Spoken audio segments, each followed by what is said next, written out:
नमस्कार मित्रांनो, आपण पाहत आहे सुरेश व्लॉग मराठी आणि मी आहे सुरेश चव्हाण. आपण पुणे शहरातील 11 पर्यटन स्थळे एका दिवसामध्ये होण्यासाठी तुम्हाला माहिती देईन. याची पूर्ण माहिती आपल्या चॅनलवरती आता दिली जाईल. तर मित्रांनो, आपण चॅनलवरती नवीन असाल तर चॅनलला सबस्क्राईब करून ठेवा. आता तुम्हाला हेडलाईन दिसते, याची पूर्ण प्रत्येक पर्यटन स्थळाची एक मिनिटाची डिटेल व्हिडिओ तुम्हाला आता याच्या पुढे मिळतील. तर आपलं पहिलं पर्यटन स्थळ आहे शनिवारवाडा. ऐतिहासिक शनिवारवाडा हे पुण्याच्या मध्यवर्ती ठिकाणी शनिवार पेठेमध्ये हे शनिवारवाडा आहे.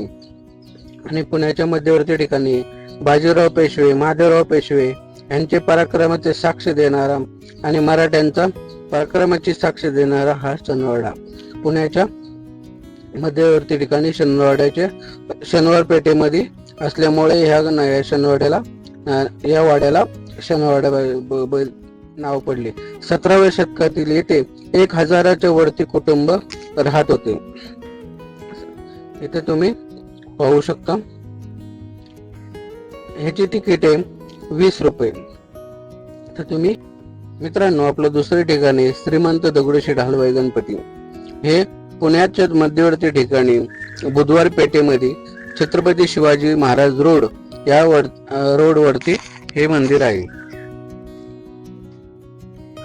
शनिवारवाडा, श्रीमंत दगडूशेठ हलवाई गणपती आणि पुढे आपण पर्यटन स्थळ म्हणतो. हे एका तासामध्ये तुम्हाला हे सगळे होते. श्रीमंत दगडूशेठ हलवाई गणपतीचे सार्वजनिक उत्सवच्या वेळी विविध मंदिरांचे देखावे दाखवले जातात आणि मूळ मूर्ती 12 महिने या मंदिरात असते. आणि ते तुम्हाला प्रत्येक सणाला हे पूर्ण मंदिराची सजावट केली जाते. प्रत्येक चतुर्थीला मंदिराची सजावट केली जाते, फुलांनी सजावट केली जाते. आणि पुण्याची शान श्रीमंत दगडूशेठ हलवाई गणपती. तर दगडूशेठ हलवाई गणपतीला आपण भेट द्या. तिसऱ्या ठिकाणी छत्रपती शिवाजी महाराज यांच्या पराक्रमाची साक्ष देणारा लाल महाल.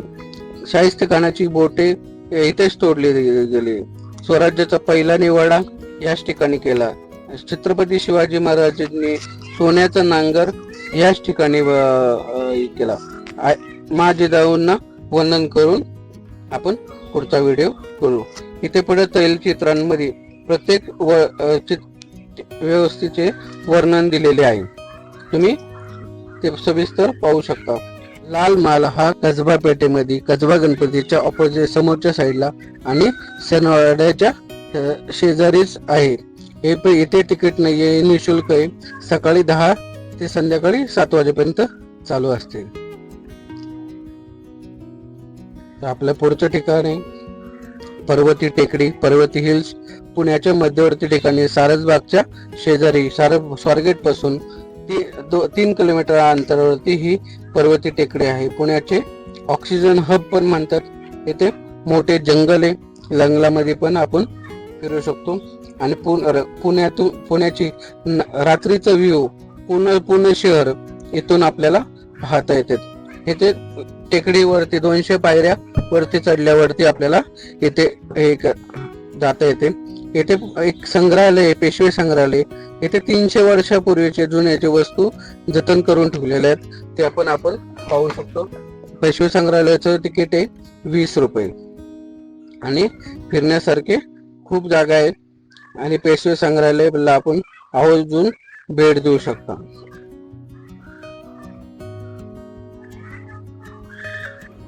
मित्रांनो, असं चॅनलला आपल्याला सबस्क्राईब करून ठेवा. आपल्या पुढच्या ठिकाणी पु ल देशपांडे उद्यान, ओकायामा गार्डन, जॅपनीज गार्डन म्हणतात याला. पण पूर्ण वेल मेंटेन आहे. 15 वर्ष झाले हे वेल मेंटेन गार्डन आहे. सिंहगड रोड, नरवीर तानाजी रोड या रोड वरती हे स्वारगेट पासून 4 किलोमीटर अंतरावरती पु ल देशपांडे उद्यान आहे. संध्याकाळी 4 ते संध्याकाळी 7 वाजेपर्यंत हे गार्डन चालू असते. याची तिकीट आहे 5 रुपये. 5 रुपीज याचे तिकीट आहे. ते याला आवर्जून आपण एका दिवसामध्ये भेट देऊ शकतो. पण याचा टायमिंग तुम्हाला परत सांगतो, संध्याकाळी 4 ते 7 वाजेपर्यंत आणि सकाळी 7 ते 11 पर्यंत हे गार्डन चालू असते आणि दर बुधवारी गार्डन बंद असते. याची नोंद घ्यावी. मित्रांनो, आपलं पुढचं ठिकाण आहे केळकर संग्रहालय पुणे. केळकर संग्रहालय हे शुक्रवार पेठ बाजीराव रोड स्थित एक संग्रहालय आहे. राजा दीनानाथ केळकर संग्रहालय. येथे 500 वर्ष जुन्या वस्तू जतन करून ठेवलेले आहे. येथे मस्तानीचा महाल जसा तर तसा येथे बाजीरावांची मस्तानीचा महाल जसा तसा ठेवलेला आहे. त्याचे तुम्ही याचे तिकीट आहे 50 रुपये पर व्यक्ती. प्रत्येक व्यक्तीला 50 रुपये तिकीट आहे. तर तुम्ही हे पुण्यावरच्या जे मध्यवर्ती ठिकाणी स्वारगेट पासून 2 किलोमीटर अंतरावरती केळकर संग्रहालय, बाजीराव रोड, शुक्रवार पेठ. तर तुम्ही येथे हे बघू शकता.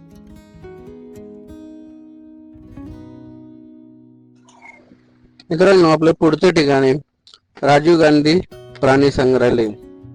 हे कात्रज स्वारगेट पासून याचे अंतर 5 किलोमीटर आहे. कात्रज स्थित मध्ये सातारा रोड परिसरात आहे. कात्रज मध्ये राजीव गांधी प्राणी संग्रहालय, कात्रज, पुणे. हे दर बुधवारी बंद असते. याचे तिकीट आहे 20 रुपये पर व्यक्ती. इथे तुम्हाला छोटेखानी स्नेक्स पार्क पण मिळते. इथे तुम्हाला 500 प्रकारचे साप बघायला मिळतात आणि विविध प्रकारचे प्राणी बघायला मिळते. तिथं पांढरा टायगर, अस्वल, बिबट्या तुम्हाला भेटतात. आणि तुम्हाला जर चालायचं नसेल तर इथे इलेक्ट्रिक गाडीची पण सोय आहे. तिथे तुम्ही एक्स्ट्रा पे करायला लागतात. हे दर बुधवारी बंद असते. आपल्या पुढच्या ठिकाणी सारसबाग, पेशवेकालीन सारसबाग. पुण्याची शान सारसबाग गणपती हा सिद्धिविनायक गणपती पेशव्यांनी 17व्या शतकात स्थापना केली. त्याला तळ्याचे गणपती पण म्हणतात. हे 25 एकरामध्ये पूर्ण मोठी बाग आहे. ही 7 दिवस चालू असते बाग. ह्याच्या बागेच्या शेजारी एक खाऊ गल्ली आहे. ते खाऊ गल्लीमध्ये पण आपण हे करू शकतो. आणि ही 25 एकरामध्ये भव्य बाग आहे. पण या बागेचं पण टायमिंग तुम्हाला सांगतो, सकाळी 7 ते 11 आणि संध्याकाळी 4 ते 8 पर्यंत असतो. तर ते संध्याकाळी 4 ते 8 ह्या बागेचा टायमिंग आहे. तर तुम्ही बागेला पण भेट देऊ शकता. इथे जॉगिंग ट्रॅक पण आहे. आणि सविस्तर पुढचे महिलांचे आकर्षण. पुण्यातील गावावरून आलेले किंवा आउट ऑफ सिटी आलेले तर महिलांनी तुळशीबागला आवर्जून भेट द्यावी.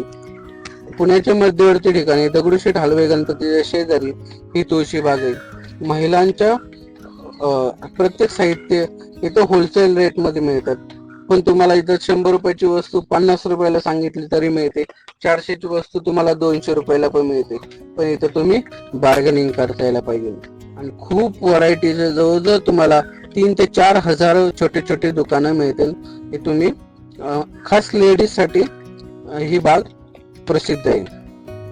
तर आपण तुळशीबागला भेट द्यावी. आपलं पुढचं ठिकाण आहे स्वामीनारायण मंदिर, नरे आंबेगाव.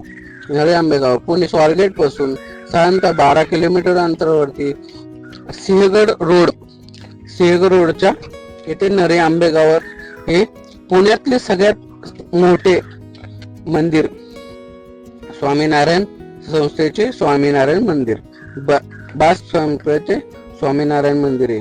याची संध्याकाळी 4 ते 10 वाजेपर्यंत हे मंदिर चालू असते. दिवसभर पण मंदिर चालू असते. पण 4 ते संध्याकाळी 7 हे लाइटिंग शो खास आपल्याला पाहायला मिळतील. येथे आवर्जून आपण मित्रपरिवारांना बरोबर भेट द्या. आपल्या पुढच्या ठिकाणी इस्कॉन मंदिर. इस्कॉन संस्थेचे इस्कॉन मंदिर हे कात्रज कोंढवा रोडला गोकुळनगर या ठिकाणी हे मंदिर आहे. 15 वर्ष झाले हे खूप प्रसिद्ध मंदिर आहे स्थापन झालेले. हे पण आपण बघू शकता. इस्कॉन मंदिर आणि स्वामीनारायण मंदिर हे एका दिवसामध्ये होण्यासारखे आहेत. इथे पण तुम्ही संध्याकाळी 4 ते 8 पर्यंत या. इथे लाइटिंग तुम्हाला खूप प्रसन्न करून जाईल. इथे श्रीकृष्णाचे तुम्हाला फोटो, मूर्त्या हे तुम्हाला मिळतील आणि इथे श्रीकृष्णाचे भजन पण तुम्हाला हे करते. तिथला मंत्र आहे हरे रामा हरे कृष्ण. एकदा तुम्ही इस्कॉन मंदिरला भेट घ्या. तर मित्रांनो, व्हिडिओ कसा वाटला? आवडला तर चॅनलला सबस्क्राईब करा. धन्यवाद. जय हिंद, जय महाराष्ट्र.